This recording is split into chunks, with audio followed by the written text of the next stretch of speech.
नमस्कार, प्रणाम, अस्सलाम वालेकुम। और हमारे भोजपुरिया के ताज़ा खबर में आप सबका बहुत बहुत स्वागत है।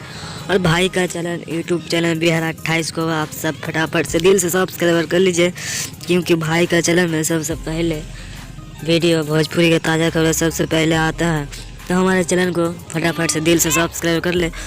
और हम बातचीत करने वाले हैं प्रमोद प्रेमी यादव का, तो हमारे वीडियो के शुरू से लेकर एंड तक बने रहिए। और चलिए आपके बिना समय ले दे के शुरू कर देते हैं।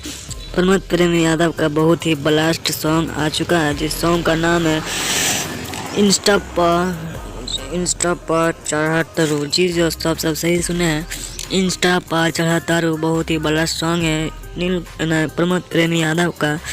इस सॉन्ग को मिलकर गाया है प्रमोद प्रेमी यादव और शिवानी सिंह ने। जी दोस्तों, आप सब सही सुने हैं, इस सॉन्ग को गाया है प्रमोद प्रेमी और शिवानी सिंह के। इसे ग्लोबल म्यूजिक से रिलीज किया जाएगा आज सुबह 10 बजे। तो आप सब जरूर से जरूर चेकआउट करें। मिलते हैं अगले नेक्स्ट वीडियो। धन्यवाद।